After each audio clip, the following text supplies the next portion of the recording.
battle in a bid between brand new bantamweight bruisers, Matt. We have Montserrat Rendon making that UFC debut, taking on Brazilian tractor Tratora. It is Tamires Vidal. And when you look at it for Montserrat Rendon, Matt, the monster that she is, ooh boy, what a doozy of a record. Already 5-0. She's already 34. She's already making a UFC debut.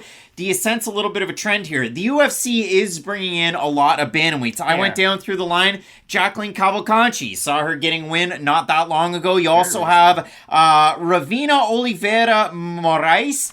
She's going to be making a debut soon, and as soon as I saw that name jump off the page, I thought of Bubbles and Conky going, Ravina?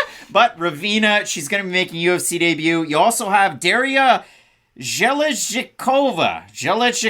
But ultimately, you end up with a fight like this, Matt, with Montserrat Rendon taking on Tamires Vidal. And going back down, doing the tape study for this fight, I was whelmed by both of these fighters. I'm going to get that out of the gate right now. For Montserrat Rendon, already 34 years old, she hasn't fought in a meaningful amount of time.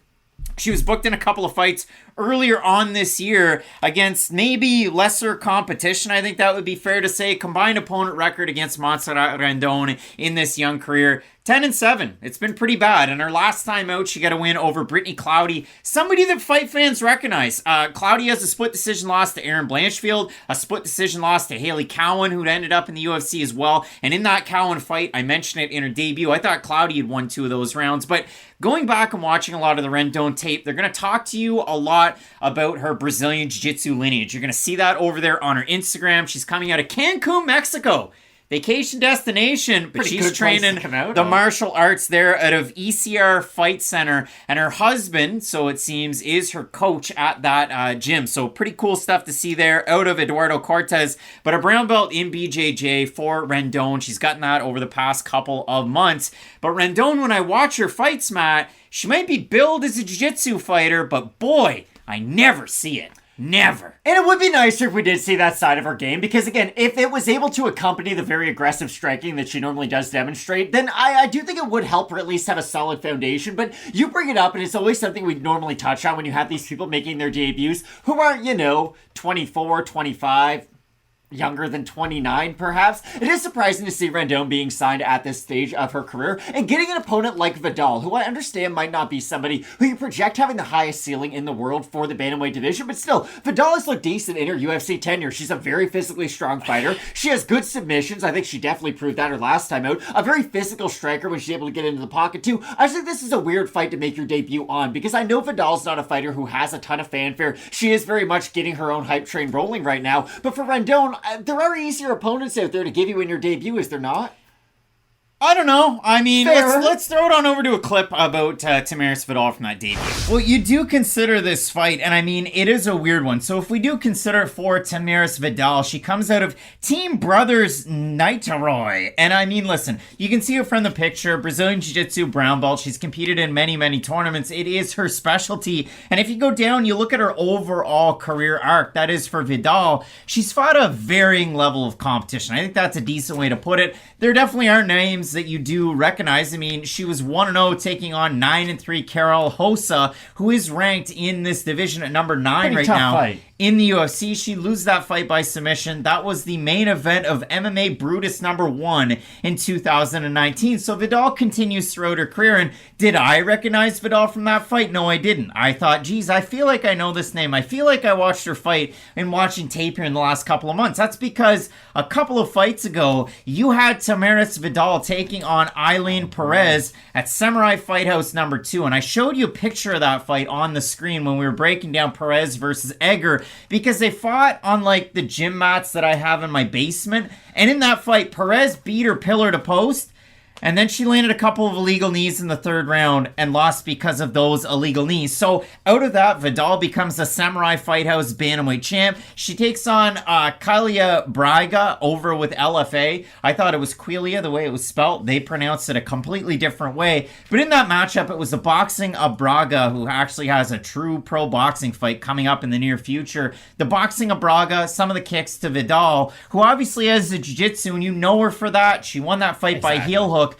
But if you do watch the nuts and bolts game of Tamires Vidal, so for Vidal going into her debut, I thought she was chopped liver. I thought, okay, she at the time was 6-1. She hadn't beaten anybody that was of any merit. She had that DQ win over Eileen Perez, and in that one, Perez was beating her pillar to post, but the illegal knees were what they were, and Vidal had an earlier loss to Carol Hossa, which is a little bit forgivable, and then she goes in there against Marina Pascual. 3 minutes and 6 seconds equal a performance of the night bonus. You saw the knee, she gets the win, but Pascual went 0-3 in the UFC and didn't have a good run. So for Montserrat Rendon, again, I mentioned earlier on, she was due a couple of fights over with Invicta earlier on this year. One at the time against 5-4 Alexa Connors. You know Alexa Connors.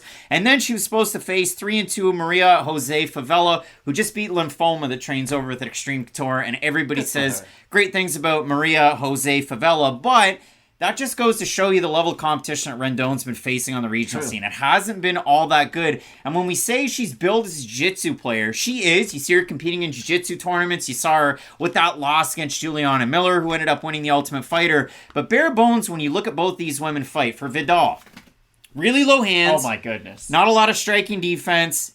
Physically strong. For Montserrat Rendon, really high boxing guard, doesn't move her head off the center line, goes forward and backward in straight lines, chases her opponents and doesn't win foot position battles. However, Rendon throws a nice jab that she'll double up and triple up on.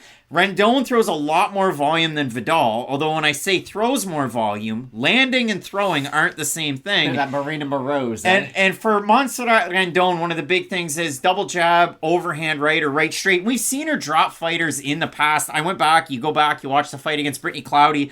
I thought that Rendon had won a close first round, Cloudy won the second, Cloudy won the third. It's a split decision win for Montserrat Rendon. Her fight that she had against Claudia Zamora, that was with UFL number 1. Montserrat Rendon on Team Rampage. So that was kind of wild. Frank Mir on the call. A lot of aging legends. Star-studded cast. I scored at 29-28 for Rendon, but it was a close fight against Zamora, who was a much smaller opponent, kind of really taking the fight to Rendon. You can go back. You can watch her fights over with Combate as well. Her fight against Christina Pettigrew was a split decision win for Rendon. I thought Rendon won the whole fight. Pettigrew was beaten up, and Pettigrew held her hands like this. Her striking defense and just walked her down. So, Matt, overall, again, I hate to sound incredibly negative to start off a video. It's a fighter who's 7-1. It's a fighter who's 5-0. They're both made it to the UFC, something I'm never going to do in my entire life. Well, you're not working towards it, though, you know? When I'm getting down to it, Matt, this division sucks. Why does it suck, Craig? Because Chelsea Chandler came in, fought at 140, beat Yulia Stolyarenko, got ranked at bantamweight, lost at featherweight against Norma Dumont, and Chelsea Chandler's still the 15th ranked bantamweight in the entire world. So too many this division is a dumpster fire, and this is just one of those fights that's a part of the dumpster fire. And I feel like that's why they're signing a lot more talent, just because a lot of the 135ers that we know and recognize, they're kind of aging out of the division. Amanda Nunes announced her retirement, Sarah McMahon's gone, Betch Correa's not around anymore. Like, those are a lot of recognizable names. I can't believe I just mentioned Betch Correa in a video. No more Katz and Gano, no more Megan Anderson. But you get the idea. A lot of those top-ranked fighters are either aging out or in different organizations or whatever. They have other things going on. So there is a lack of talent at 135, and you bring it up. You don't even need to win a fight in this division, and you can still get ranked in the division. Imagine if that happened at, like, welterweight. You know, you take a catchweight at 170 on, like, a week's notice, you somehow win, and then you're ranked 14th, and you fight Shavkat Rakhmonov next. That's how that would work. It's not a fun time for anybody, but I gotta be honest, this is one of those fights where I'd initially looked at the odds before we started filming. I was really surprised to see them at first, but the more I thought about it, I do understand where they are, just in terms of, I do think Vidal has more ways to win this fight, and I think that's why she is such a heavy favorite. I could see Vidal getting walked down, and then she shoots for a panic takedown and gets knocked out by Rendon, who has no finishes. But I think if she gets into the ground, she will have success, is the thing. That's the only problem. And Vidal's one of those tricky grapplers to where if the fight does hit the mat and she's in a disadvantageous position, she's going to look for a Kimura sweep, she's going to look for a heel hook sweep, or she's going to try and sink in those submissions as well. Vidal's a big favorite in this one. Again, performance bonus, albeit against Ramona Pascual in the debut. We have a look at the Topology votes, Matt. Surprised us they are to you. I'm going to say over under 75% Vidal. I'll say over. Fuck me. 680 total votes, 87% Vidal, 70% by decision. I have Vidal. I don't know anymore. I don't know. I have Tamires Vidal in this fight. I think she's going to be the physically stronger fighter, though I've seen really good takedown defense from Montserrat Rendon. She digs the underhook. She gets her hands clasped behind her opponent. She's able to control a lot of the clinch positions, and when Rendon's on her back, she is very busy herself with the up kicks. She's one of those fighters, kind of like you saw out of Grasso against Shevchenko. She's going to keep hitting off her back like Marina Rodriguez, who's upper on this card, but I will go with Vidal in this one, but I have zero confidence in it. It's just one of those fights where I think Vidal's gonna win, but it's also fair to say I don't project an overly high ceiling for either one of these athletes. Like, you know what sentence has never been said by, like, Mike Breen on an NBA broadcast? This person's 34 years old and they're a rookie. It's never been said by Mike Breen. He says bang. He doesn't say 34-year-old rookie. I have Vidal in the matchup. Both of us going with Brazil's Tamires Vidal out of Team Brothers Niterói to get the win. Matt, some big-time fights on this card. Our guy, Beloy, Quebec, Canada's own. You got Charles Jourdain taking on Ricardo Ramos. You're not going to want to miss that fight. Keep it locked in with Fight Night Picks, we always say. Let's get into it.